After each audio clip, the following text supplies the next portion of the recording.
బులెటిన్లో big breaking news చూస్తున్నాం. తమిళనాడు రాజకీయాల్లో ట్విస్ట్లను మించిన ట్విస్టులు చోటు చేసుకుంటున్నాయి. అంతా అయిపోయింది, విజయ్ ప్రమాణ స్వీకారమే తరువాయి అనుకుంటున్న సమయంలో మరో బిగ్ థ్రిల్లింగ్ ట్విస్ట్ నెలకొంది. ప్రభుత్వ ఏర్పాటు కోసం టీవీకేకు గవర్నర్ అనుమతి లభించలేదు.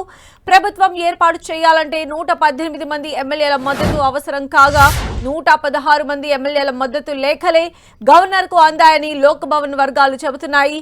వీసీకే ఐయుఎంఎల్ లేఖలు అందలేదని, పూర్తి మెజార్టీ చూపించనందున ప్రభుత్వ ఏర్పాటుకు అనుమతించలేదని తెలుస్తోంది. ఇటు వీసీకే అధినేత తిరుమావళన్, డీఎంకే అధినేత స్టాలిన్ కలిశారు. అయితే టీవీకే ప్రభుత్వ ఏర్పాటుకు మద్దతు ఇవ్వాలంటే డిప్యూటీ సీఎం పదవిని వీసీకే డిమాండ్ చేసినట్లు తెలుస్తోంది. కానీ టీవీకే మాత్రం పట్టణాభివృద్ధి శాఖ ఇస్తామని హామీ ఇచ్చినట్లు, ఈ క్రమంలోనే మద్దతు లేఖ ఇవ్వలేదని ప్రచారం జరుగుతోంది. ఇలాంటి సమయంలో స్టాలిన్తో వీసీకే చీఫ్ భేటీ కావడం ఆసక్తికరంగా మారింది. ఇదిలా ఉంటే టీటీవీ దినకరన్ గవర్నర్కు లేఖ రాశారు. అన్నా డీఎంకే అధినేత పళనిస్వామిని ప్రభుత్వ ఏర్పాటుకు ఆహ్వానించాలని కోరారు.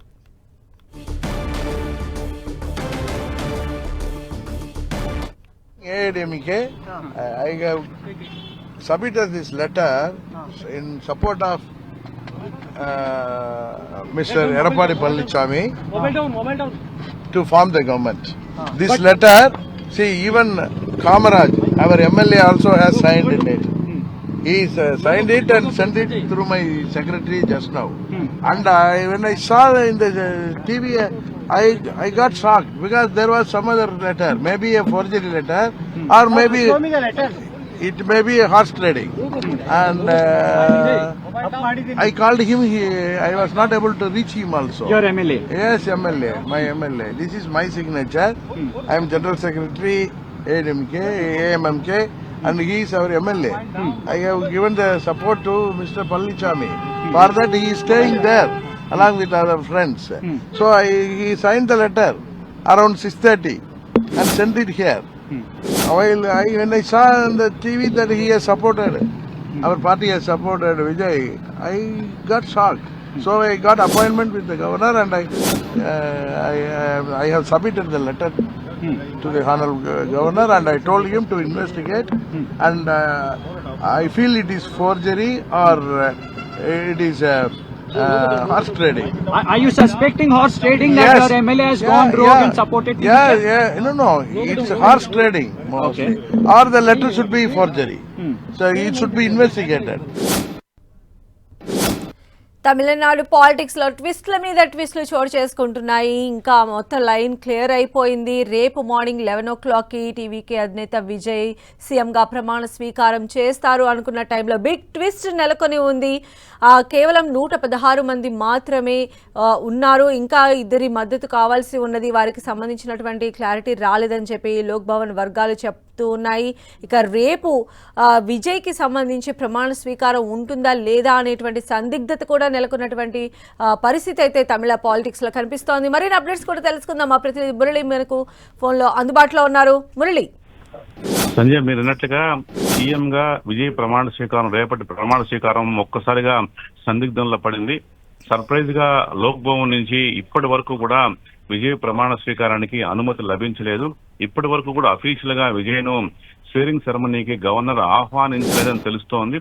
ప్రధానంగా ఇందుకు కారణం చాలా స్పష్టంగా తెలుస్తుంది. కేవలం 116 మంది సభ్యులకు సంబంధించిన మద్దతు లేఖలు మాత్రమే విజయ్ గవర్నర్ సమర్పించినట్టుగా సమాచారం. అంటే మనకు తెలుసు, కేవలం టీవీకే తరపున 107 మంది, కాంగ్రెస్ తరపున 5 మంది, అంటే అది ఆల్మోస్ట్ 112. వామపక్షాలు చెరో 2 సార్లు, అంటే 4, 112 ప్లస్ 4, 116కు సంబంధించిన లెటర్లు మాత్రమే గవర్నర్ కు విజయ్ అందించారు. అయితే ఆయన ఓవరాల్ గా ఆ వీసీకే పార్టీకి సంబంధించిన 2, అట్లాగే ఐయుఎంఎల్, ఇండియన్ యూనియన్ ముస్లిం లీగ్, వారి నుంచి 2, ఆ 4 కూడా తనకే మద్దతు ఉంది. కాబట్టి ఆల్మోస్ట్ 120 నా దగ్గర ఉందని చెప్పి ఆయన ఓవరాల్ గా చెప్పారు. అయితే వీసీకేకి సంబంధించిన 2, ఆ ఎమ్మెల్యేకి సంబంధించిన 2, వాళ్ళ నుంచి అందిన లేఖలు మాత్రం గవర్నర్ కి ఇప్పటి వరకు అందించలేదు. అఫీషియల్ గా ఇన్ రిటర్న్ గా 116కు సంబంధించిన మాత్రమే ఇచ్చారు. ఈ నేపథ్యంలో గవర్నర్ ఈ విషయం పైన కాస్త సీరియస్ అయినట్టుగా తెలుస్తోంది. ఇంకా మీరు 116లోనే ఉన్నారు, మ్యాజిక్ ఫిగర్ కు మరో 2 సభ్యుల దూరంలో ఉన్నారు. కాబట్టి రేపటి ప్రమాణ స్వీకారానికి ఆయన నిరాకరిస్తున్నట్టుగా ప్రస్తుతం సమాచారం అందుతోంది. బట్ ఈ రాత్రి మళ్ళీ ఏమైనా జరగచ్చు.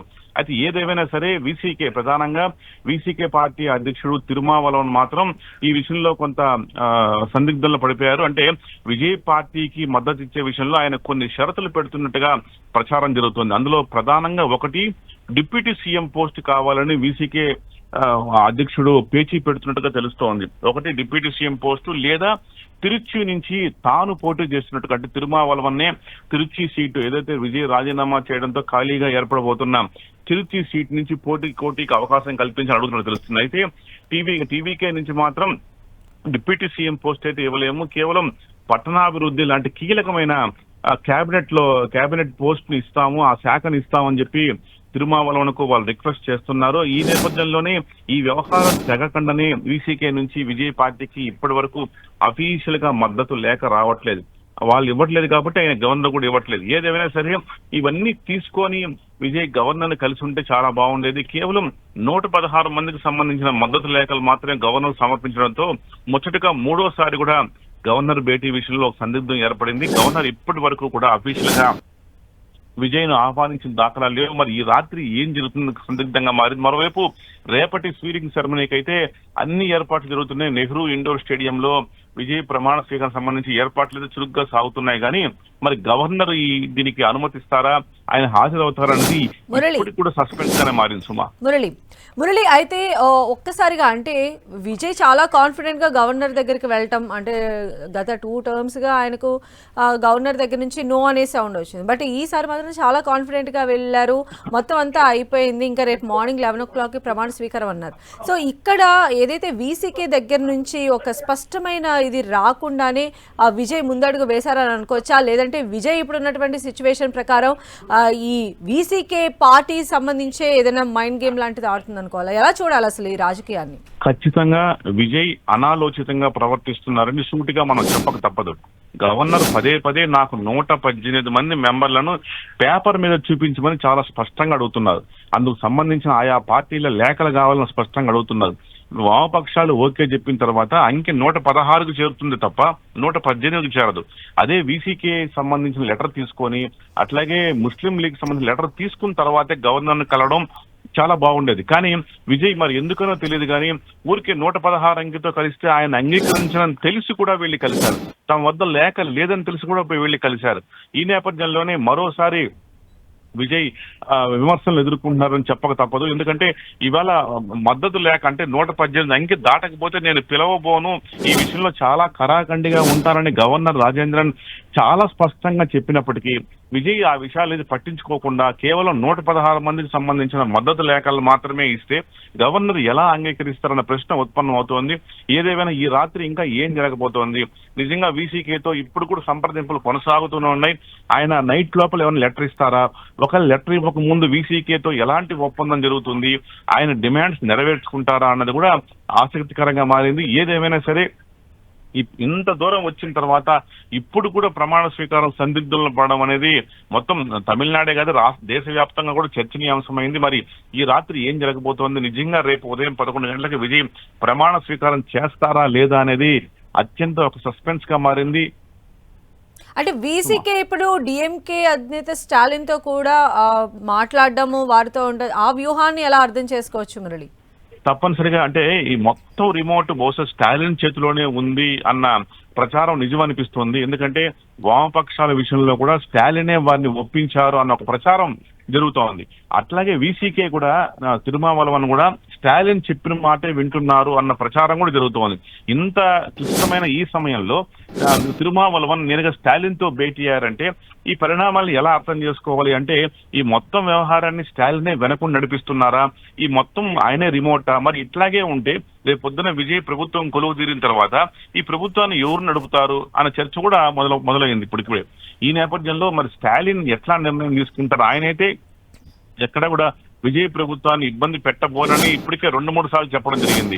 మరి ఇప్పుడు వీసీకే విషయంలో వీసీకే అధినేత స్టాలిన్ ఎందుకు కలవాల్సి వచ్చింది, ఆయన పర్మిషన్ ఎందుకు తీసుకుంటున్నారన్న ప్రశ్నలు కూడా ఇక్కడ ఉత్పన్నం అవుతుంది. ఏదేమైనా సరే ఈ మొత్తం విజయ్ ప్రభుత్వ ఏర్పాటులో స్టాలిన్ చొరవ, ఆయన అనుమతులు, ఆయన వ్యవహార శైలి అంతా కూడా కొంత వివాదాస్పదంగా మారింది. ఏదేమైనా సరే ఆయనే దీని వెనక, అంటే ఈ పరిస్థితి ఇలాగా కొనసాగితే రేపొద్దున ప్రభుత్వం ఏర్పడిన తర్వాత వీరందరినీ స్టాలినే కంట్రోల్ చేస్తారా అన్న ప్రశ్న కూడా ఇక్కడ ఉత్పన్నం అవుతోంది. ఏదేమైనా రేపు ఆయన ఇంతకి ప్రమాణ స్వీకారం చేస్తారా లేదా అన్న టెన్షన్ మాత్రం ప్రస్తుతం అట్లాగే కొనసాగుతోంది. అయితే మరోవైపు మనం చూస్తున్నాము టీటీవీ దినకరన్ పళనిస్వామి నేతృత్వంలో ప్రభుత్వం ఏర్పాటు చేయాలని ఆయన కూడా గవర్నర్కు ఒక లెటర్ ఇవ్వడం జరిగింది. అంటే దీనిని మనం ఎలా చూడాలంటారు? అంటే నిజంగానే పళనిస్వామి నేతృత్వంలో గవర్నమెంట్కు గవర్నర్ ఆమోదించే ఛాన్సెస్ ఎంతవరకు ఉంటుంది? లేదంటే దీన్ని కాస్త ఇంకాస్త ఈ పొలిటికల్ హీట్ని పెంచడం కోసమే ఇలాంటివి చేస్తున్నారని మనం అనుకోవచ్చా? లేదు, అంటే నిజానికి ఏఎండికే అధినేత టీటీవీ దినకరన్ ఆయన తాజాగా ఎన్నికల ముందే పార్టీ పెట్టి ఆయన తరపున ఒక అభ్యర్థిని నిలిపి మన్నార్గుడి అనే స్థానం నుంచి ఎమ్మెల్యేగా ఒక అభ్యర్థిని నిలిపి గెలిపించుకున్నారు. అయితే ఆయన మొదటి నుంచి కూడా ఉండేది అన్నాడీఎంకే కూటమిలోని, అంటే పళనిస్వామి నేతృత్వంలోని అన్నాడీఎంకే కూటమిలోని. ఆయన మొదటి నుంచి కూడా విజయ్ సీఎం కాకూడదని గత 2 రోజులుగా చెప్తూనే ఉన్నారు. పళనిస్వామికి ఏ అవకాశం ఉన్నా ముఖ్యమంత్రి పీఠం దక్కాలని కోరుకుంటున్నారు. ఈ మేరకు ఆయన గవర్నర్ కి లేఖ రాసినప్పటికీ అసలు ఎండిఎంకేకి ఉన్న 1 సీటు, బీజేపీకి ఉండేది 1 సీటు, ఆ కూటమిలో పీఎంకేకి ఉండేది 4 సీట్లు, అదే కూటమిలో ఉన్న అన్నాడీఎంకేకి ఉండేది 47 సీట్లు. ఈ సీట్లతో పళనిస్వామి ఎలా ముఖ్యమంత్రి అవుతారు? అయితే ఇవంతా కూడా మీరు అన్నట్టుగా ఒక గేమ్ ప్రకారం జరుగుతోంది. అంటే మొత్తం గవర్నర్ ని ఒక కన్ఫ్యూజన్ చేసే స్థితిలో తీసుకెళ్లేలో భాగంగానే ఎండిఎంకే నేత టీటీవీ దినకరన్ గవర్నర్ కు లేఖ రాశారని తెలుస్తోంది. ఏదేమైనా సరే ఈ అంటే ఎండిఎంకే లేఖ, దినకరన్ లేఖనైతే పెద్దగా మనం పరిగణలోకి తీసుకోవాల్సిన అవసరం లేదు. ఎందుకంటే పళనిస్వామిని గవర్నర్ ఏ ప్రాతిపదికన ముఖ్యమంత్రి ప్రభుత్వం ఏర్పాటుకు ఆహ్వానిస్తారన్న చర్చ కూడా ఇక్కడ మనం పైకి తలెత్తుతుంది. ఏదేమైనా సరే ఈ మొత్తం ఈ వీసీకే నిర్ణయం పైనే ఇప్పుడు రేపటి విజయ్ ప్రమాణ స్వీకారం ఆధారపడి ఉంటుంది. మరి ఈ రాత్రికల్లా ఆయన లెటర్ ఇస్తారా లేదా అన్నది సస్పెన్స్ అయితే ప్రస్తుతం కొనసాగుతూనే ఉంది సంధ్య. అయితే ఇక్కడ ముస్లిం లీగ్ పార్టీ చాలా క్లియర్గా చెప్తుంది, మేము అసలు విజయ్కి మద్దతే ఇవ్వలేదు అనేటువంటి క్వశ్చన్ రేస్ చేస్తూ ఉంది. అంటే మరి ఎలాంటి ధీమాతో, అంటే ఎలాగా ఒప్పించాలని విజయ్ ఈ ప్రపోజల్తో గవర్నర్ దగ్గరికి వెళ్ళారని మనం అనుకోవచ్చు? 100% ముస్లిం లీగ్ తో కేవలం ఓరల్ డిస్కషన్ మాత్రమే విజయ్ గాని, విజయ్ పార్టీ తరపున టీవీకే నేతలు గాని చర్చించారని తెలుస్తోంది. ముస్లిం లీగ్ నుంచి అఫీషియల్ గా వాళ్ళకి ఎలాంటి లెటర్ అందలేదు. ముస్లిం లీగ్ అనేది డిఎంకే కూటమిలో కలిసి ఎన్నికలకు వెళ్ళింది, కలిసి వాళ్ళు పోటీ చేశారు. వారు 2 స్థానాల్లో ఎమ్మెల్యే సీట్లు సాధించారు. ఈ నేపథ్యంలో వారిని కూడా కలిపి 120 మంది మద్దతు తాముకుందని చెప్పి విజయ్ చూపించడం అనేది ఏమాత్రం సరైన చర్యగా అనిపించట్లేదు. వారి నుంచి అఫీషియల్ గా ఒక లెటర్ తీసుకొని ఆ మేరకు గవర్నర్ కి ఇచ్చినట్టు సరిపోయి ఉండేది. కానీ ఆ పని చేయకుండా ఓవరాల్ గా తమకు 120 మెంబర్స్ మద్దతు ఉందని విజయ్ చెప్పడంతోనే గవర్నర్ ఈ విషయం పైన పూర్తి స్థాయిలో ఆరా తీసినప్పుడు వీసీకే లెటర్ లేదు, అట్లాగే ఐయుఎంఎల్ అంటే అదే ముస్లిం లీగ్ లెటర్ కూడా లేదు. కాబట్టి ఈ 4 సభ్యులు లేకపోతే 116కే పరిమితం అయితే తాను ప్రమాణ స్వీకారానికి ఎలా విజయ్ని ఆహ్వానించాలన్న సందిగ్ధం మొత్తంగా గవర్నర్ నుంచి వ్యక్తమవుతోంది. మరి గవర్నర్ ఎట్లా చర్య తీసుకుంటారు? ఈ రాత్రి కల్లా వీసీకే నుంచి, ముస్లిం లీగ్ నుంచి విజయ్ లెటర్లు సంపాదిస్తారా లేదా అన్న టెన్షన్ అయితే ప్రస్తుతం కొనసాగుతోంది. అయితే మురళి, అంటే ఫస్ట్ ఈ మ్యాజిక్ ఫిగర్ ని టచ్ చేయక ముందు చాలా రకాల స్పెక్యులేషన్స్ వచ్చాయి, మనం కూడా చాలా డిస్కస్ చేసాం. లైక్ ఎలా అంటే స్వచ్ఛందంగా అటు డిఎంకే నుంచో అన్నాడీఎంకే నుంచో విజయ్కి మద్దతు ఇవ్వడానికి అక్కడి నుంచే ఎమ్మెల్యేలు బయటకు వచ్చి మరి మద్దతు ఇచ్చే అవకాశం ఉంది. ఇలా రకరకాల స్పెక్యులేషన్స్ కూడా జరిగినటువంటి ఈ టైంలో అంటే అసలు ఇప్పుడు విజయ్కి మరో 2 చాలా చాలా కీలకము. సో ఎలాంటి రాజకీయ పరిణామాలు ఇక్కడ గేమ్ ప్లే చేసేటువంటి అవకాశం ఉండొచ్చు? నిజంగా అలా పార్టీల నుంచి బయటకు వచ్చే స్కోప్ ఉండొచ్చా? లేదంటే ఈ వీసీకే పార్టీయే మనసు మార్చుకొని, లేదా విజయ్ వాళ్ళు ఇచ్చినటువంటి డిమాండ్స్ ని విజయ్ యాక్సెప్ట్ చేస్తే ఈ స్టెప్ ముందుకు వెళ్ళేటువంటి అవకాశం ఉండొచ్చా? ఇప్పుడున్న పరిస్థితుల్లో అంటే ఈ రాత్రి వేళ మరికొన్ని గంటల్లో ప్రమాణ స్వీకారం జరగబోతుందన్న ప్రచారం నేపథ్యంలో వీసీకేని బతిమలాడుకో మినహా విజయ్ వద్ద మరో ప్రత్యామ్నాయ ఆల్టర్నేట్ గా తెలియట్లేదు. ఎందుకంటే మరోసారి వాయిదా పడితే అది చాలా చాలా బ్యాడ్ గా జనాల్లోకి వెళ్ళిపోతుంది. ఎందుకంటే మరో కొన్ని గంటల్లోనే ప్రమాణ స్వీకారం ఉంది, అంతా కూడా గవర్నర్ ఓకే చేశారన్న ప్రచారం బలంగా కొనసాగుతోంది. ఈ నేపథ్యంలో అసలు వీసీకే లెటర్ తీసుకోకుండానే గవర్నర్ ని ఎందుకు కలవాలి, వీసీకే లెటర్ తీసుకొని కాస్త ఓపిక్ గా ఆయన కలిసి ఉండొచ్చు కదా విజయ్ అన్న ప్రచారం కూడా చాలా బాగా జరుగుతోంది. అయితే వీసీకే అధ్యక్షుడు తిరుమావలం అయితే అనేక మెలికలు పెడుతున్నారు. ఆయనకి ఓ డిప్యూటీ సీఎం అడుగుతున్నారు, అట్లాగే తిరుచి సీట్ అడుగుతున్నారు. ఇట్లాంటి ఇవంతా కూడా గొంతెమ్మ కోరికలు అని చెప్పి టీవీకే నేతలు అయితే మండిపడుతున్నారు. ఉన్న 2 స్థానాలకి ఇటువంటి పదవులు అడగడం ఏమాత్రం న్యాయం కాదని టీవీకే నేతలు వాదిస్తున్నారు. అప్పటికీ ఎంతో కీలకమైన పట్టణాభివృద్ధి శాఖ ఇస్తాం మీకు, కాబట్టి మాకు మద్దతు లేక ఇవ్వండి అని టీవీకే నుంచి వాళ్ళకి చాలా స్పష్టమైన హామీ వచ్చినప్పటికీ కేవలం వీసీకే అధినేత మాత్రం వాటేవిటికి తలొగ్గలేదు. ఈ మొత్తం వ్యవహారం స్టాలిన్ కోర్టుకు చేరడమే, బంతి ఆయన వ్యవహారం చేరడమే కొంత సంచలనంగా మారింది. మరి స్వయంగా స్టాలిన్ ను తిరుమావళవన్ ఒప్పిస్తారా లేదా అన్నది కూడా కొంత చర్చనీయాంశంగా మారింది. రైట్ మురళి.